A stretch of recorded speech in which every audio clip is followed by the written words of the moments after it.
Бүгүн бийлик оппозиция болуп алды. Мындай күрөшүү жолу менен да айтканда жигитче да күрөшүш керек да. Биринчиден, кече жакында президент кабар агенттигине маек берип жатат. Ал сотту же президент өкүндүрөсүн мындай таразалап, талдап алыш керек да. Бизди кылмышкерге катары мүнөздөдү, сүрөттөдү. Экинчиден, бардык чечимди сот чечет деди. 30 жылдан бери мындай соттук реформа болгон эмес. Буюрса соттун баары адилеттүү болуп калды. Прокурор өзүнүн чечимин кабыл алат, тергөөчү өзүнүн чечимин кабыл алат. Баары адилеттүү болду деп атат. Анда мага ой келет, соттор президентти укпайсыңарбы?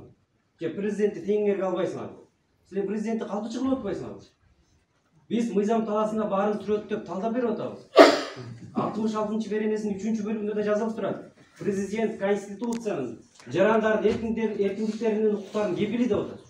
А бүгүн кепилдигибиз, биздин кепилибиз эмне деп атат? А соттор эмне деген чечим кабыл алып атат?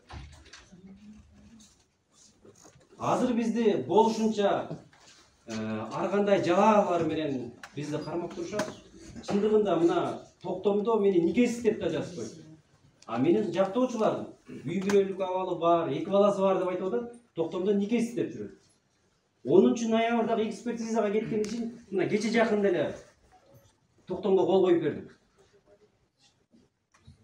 Биз президенттен болгону сиздерден биз суранып атабыз. Баары мыйзам талаасына чечилсин, адилеттүү болсун.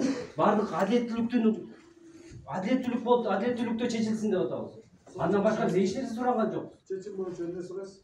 Чечим боюнча мен жактоочуларымдын өтүнүчтөрүн баарын колдойм.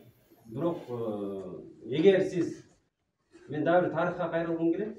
Убагында Садыр Жапаровдор ушул мен отурган жерде отурганда азыркы башкы прокурор Курманкул Зулушев тарыхый чечимге барган. Азыр тарыхый чечимге барган үчүн Курманкул Токторалиевич башын өйдө көтөрүп басып жүрөт азыркы бийлик менен иштеп.